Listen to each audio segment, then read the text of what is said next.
The captain did right by us once. Now it's our turn. The board will never own Groundbreaker. Not Wall Street. Push on, my guy.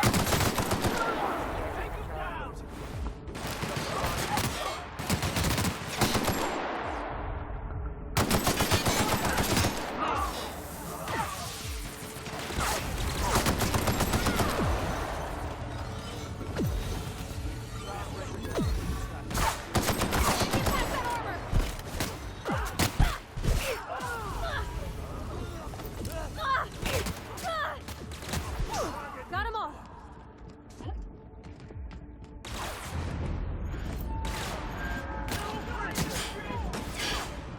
I'll fix you right up!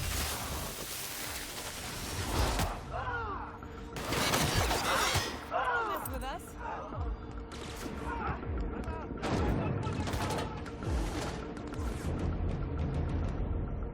I gotta admit, I'm not too keen on walking into a prison.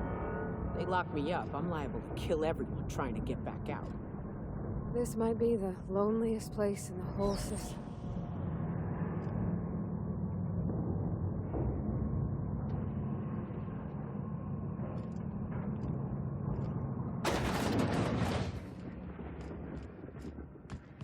Let's look around. There's gotta be a few ways through here.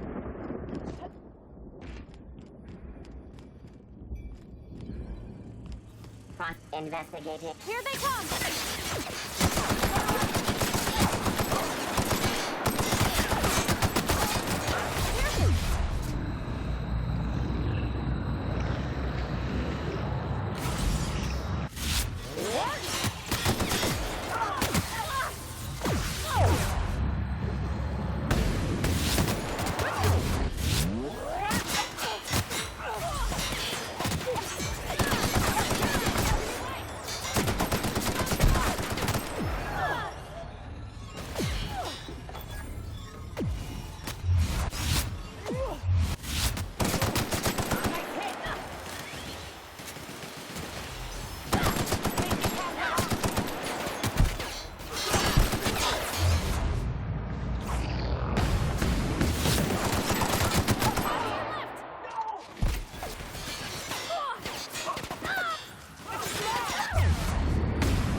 Searching for things Here they performing. come.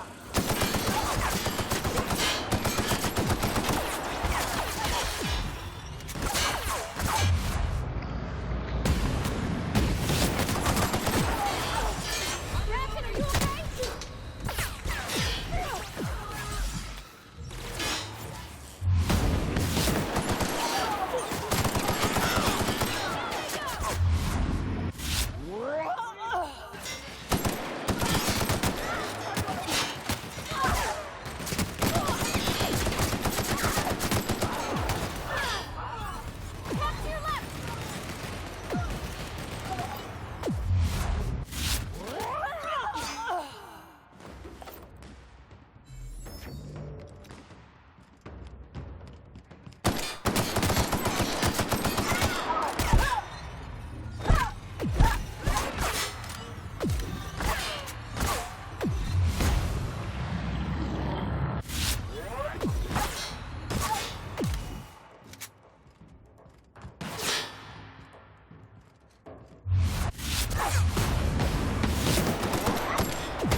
Down they go.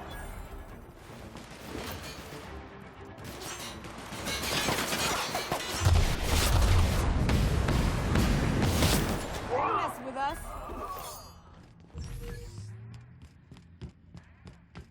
Imagine being locked up in a place like this. Just the weight of all that stone and steel. Ugh, it's making me sick.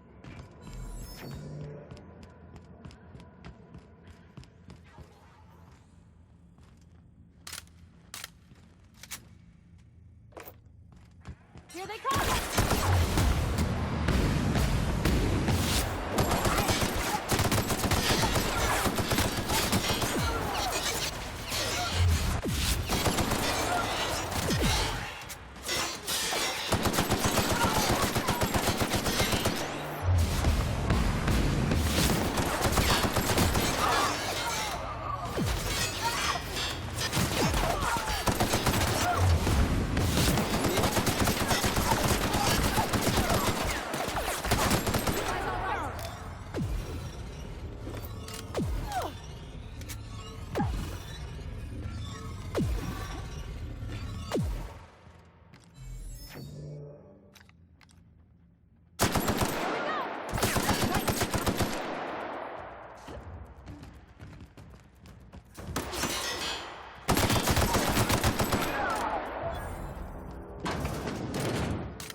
our troops. For Monarch. For Halcyon.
Well, look who it is.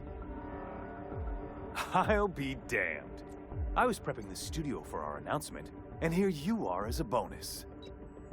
I had heard you'd taken a mechanic under your wing. What's the matter, girl? Couldn't find actual employment? The captain's treated me right. Better than any of you bored folk ever have. I'm exactly where I want to be. Ah, I knew I smelled Monarch when you lot walked in. The stench of sulfur, depression, and desperate bravado is unmistakable. Keep talking, you'll be smelling iron.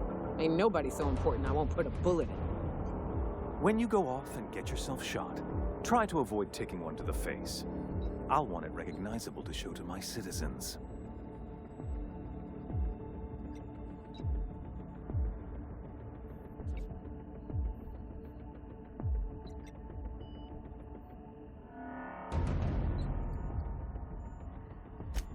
My word! You've correctly identified the most recognizable man in the colony. Remarkable. It's a wonder what Phineas saw in you. Then again, he's an insane person. Thankfully, he's our insane person now. A proper company man. Yes, he is an extraordinarily obstinate fellow, isn't he? Fine, he isn't working for us per se. Semantics, he'll come around. But that's between us. As far as my adoring citizens will know, we've turned a dangerous crackpot into a working-class man. It's a miracle. Oh yes, go on, wake them up, add more mouths to feed. That'll solve our starvation problems. I don't know what half-baked plans that simpleton in a lab coat has been leading you through, but it's done. It's over. Let me ask you something, Captain. Have you at any point thought about not fucking up our entire society? We're helping, which is more than you can say.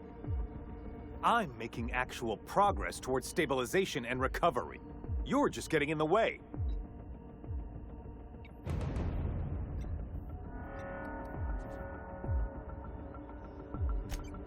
If I and my people can ride it out in luxury and happiness, yes, I would. I don't know if you've noticed, Captain, but Halcyon's pretty much a lost cause.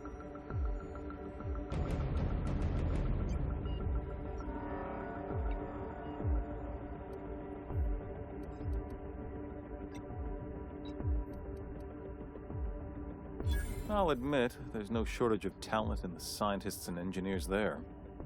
Look, I'm not an unreasonable man. If you manage to storm the castle, as it were, and make it out of here with Phineas alive, I can't exactly afford more havoc than you've already caused. Fine.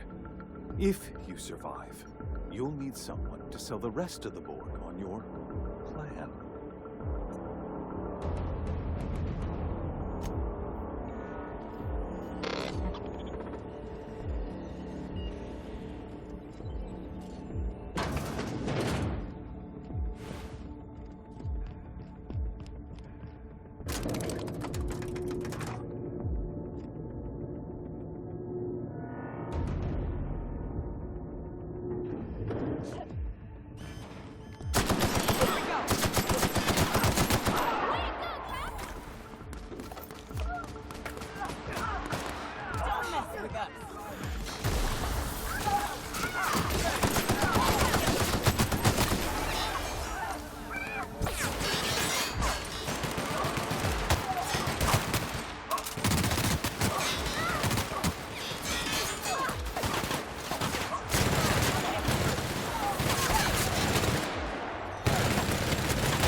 Captain, you have an uncanny talent for complicating my life.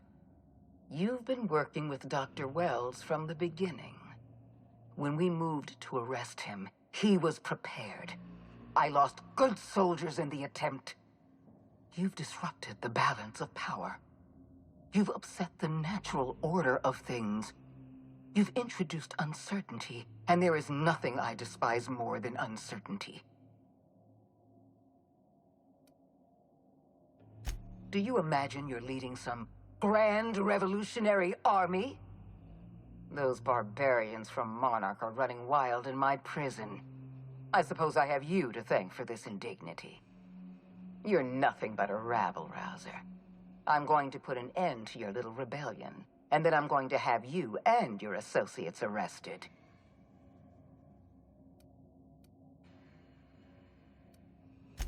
The Board is the only legitimate power in Halcyon. We are Halcyon. I admit I miscalculated the extent of your influence. The Board's plan never accounted for you. This is a mistake I intend to correct. I have Dr. Wells in my custody.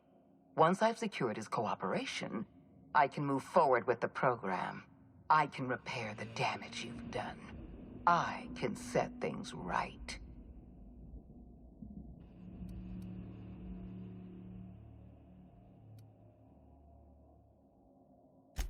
In that we are in agreement. An end to violence is precisely what I want. An end to chaos. An end to senseless loss of life. The only obstacle standing in my way is you. I take no pleasure in this, you know. I simply have no other option. Leaving you alive is too great a risk. Goodbye, Captain.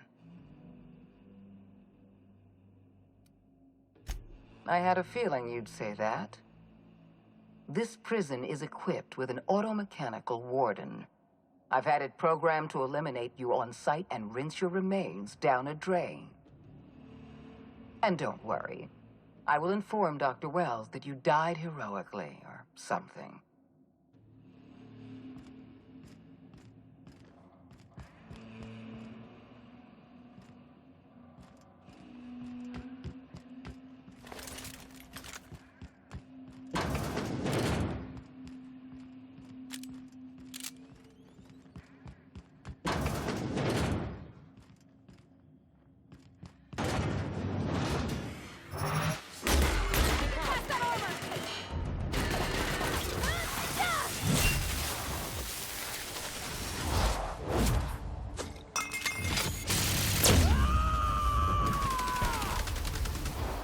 To shreds, you say?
Level neutralized.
Why won't you just die?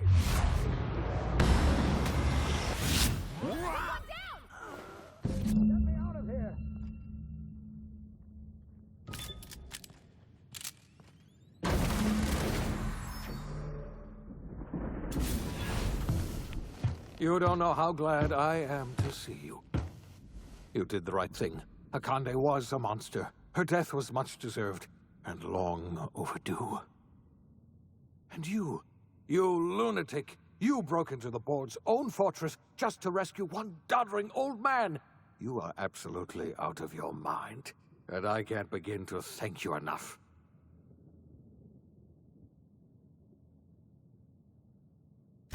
I'm all right, thanks to you. Akande wanted my cooperation. I'm quite sure she would have beaten it out of me if you hadn't arrived. You've broken the board's stranglehold on this colony, and you saved my life. But there's still so much we have yet to accomplish. You and I are going to have to work harder than ever to save Halcyon. I'm afraid the situation is far worse than any of us ever anticipated.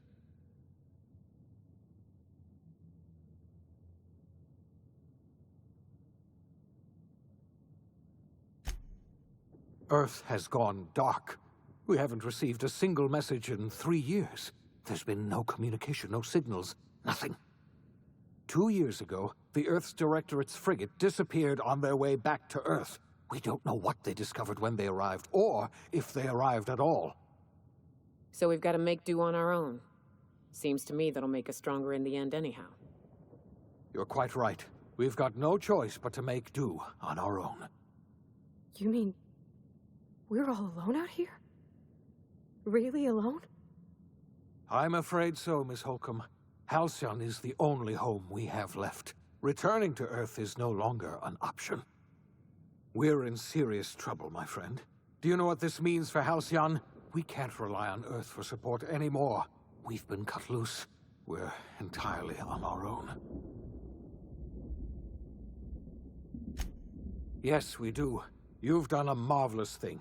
You've succeeded where anyone else would have failed, including me. We must begin the revival process immediately, starting with the Hope's brightest minds. And then we're going to fix this damn colony, one problem at a time. We're going to need a leader, and I can't imagine a better person for the job than you. What do you say, old friend? Will you help us?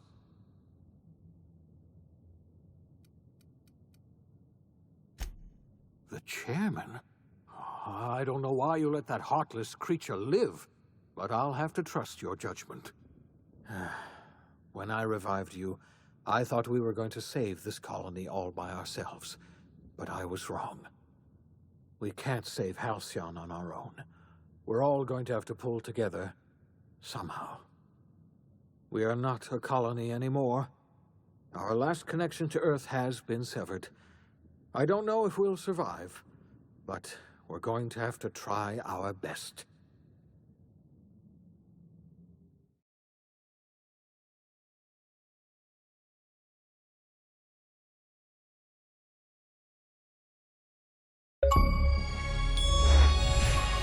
The OSI teaches that everything in the universe happens according to the grand plan.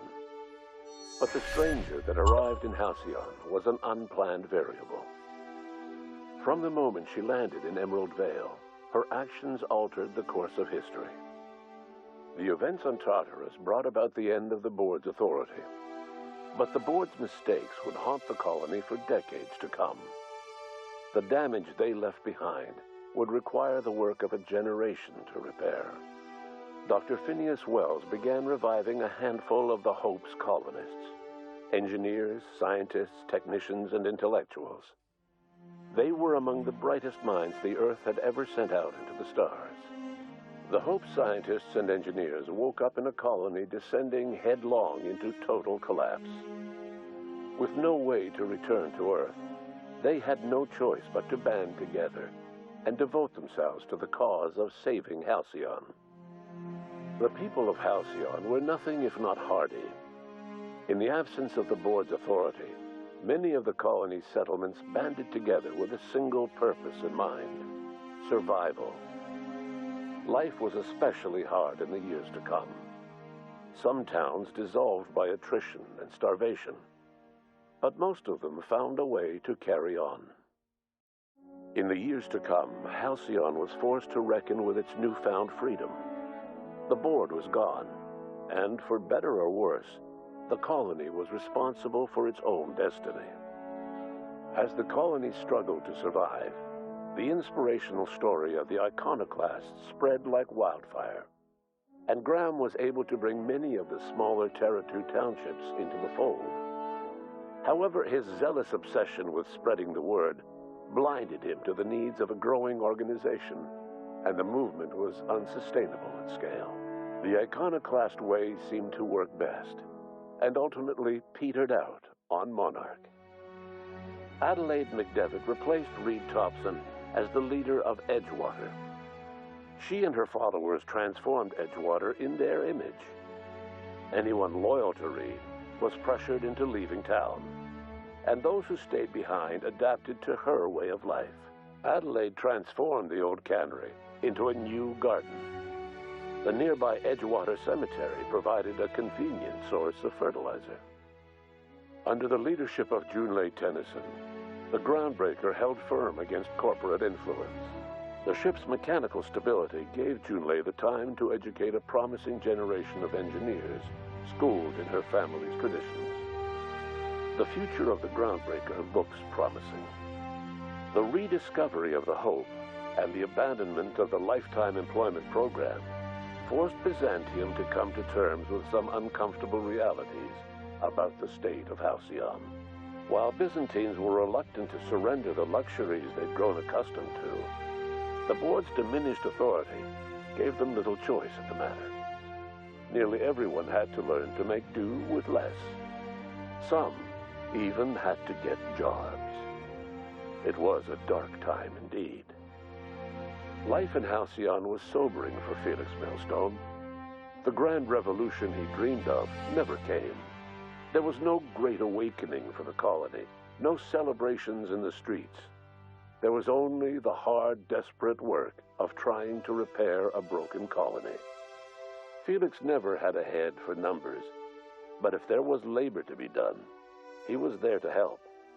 Eventually, Felix realized that the work of a revolution was done with two hands.